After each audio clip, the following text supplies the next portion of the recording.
Hormuz প্রণালীতে যুক্তরাষ্ট্রের project freedom ঘিরে চরমে পৌঁছেছে ওয়াশিংটন তেহরান উত্তেজনা। সংযুক্ত আরব আমিরাতে ভয়াবহ ক্ষেপণাস্ত্র ও ড্রোন হামলা হয়েছে।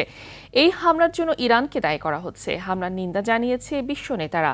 উত্তপ্ত পরিস্থিতিতে ইরানকে পৃথিবীর বুক থেকে মুছে ফেলার হুমকি দিয়েছেন মার্কিন প্রেসিডেন্ট ডোনাল্ড ট্রাম্প। আজহার স্বপ্নিলের রিপোর্ট। মধ্যপ্রাচ্যের উত্তেজনায় এবার নতুন কেন্দ্র সংযুক্ত আরব আমিরাত। ফুজাইরাতের স্থাপনায় ড্রোন ও ব্যালিস্টিক ক্ষেপণাস্ত্র হামলার শিকার হয়েছে দেশটি। অন্তত 15টি ক্ষেপণাস্ত্র ও 4টি ড্রোন ধ্বংসের দাবি করেছে আবুধাবি। এই হামলার তীব্র নিন্দা জানিয়েছে সৌদি আরব, কাতার ও কানাডা সহ ইউরোপীয় ইউনিয়ন। তবে ইরানি সামরিক সূত্রের দাবি তাদের ভূখণ্ড থেকে এই হামলা চালানো হয়নি। এদিকে হরমুজ প্রণালীতে মার্কিন অভিযানের প্রজেক্ট ফ্রিডম নিয়ে মুখোমুখি যুক্তরাষ্ট্র ও ইরান। পেন্টাগনের দাবি, বাণিজ্যিক জাহাজে বাধাদানের সময় 6টি ইরানি নৌযান ধ্বংস করেছে তারা। তবে ইরানের দাবি সেগুলো সাধারণ যাত্রীবাহী নৌযান ছিল। মার্কিন হামলায় 5 বেসামরিক নাগরিক নিহত হয়েছেন।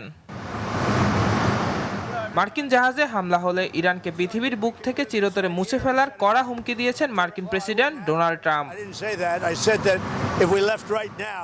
বসে নেই তেহরানও। হরমুজ প্রণালীতে যুক্তরাষ্ট্রের যে কোনো আধিপত্য বিস্তারের চেষ্টার কঠোর জবাব দেওয়া হবে বলে হুঁশিয়ারি করেছে আইআরজিসি।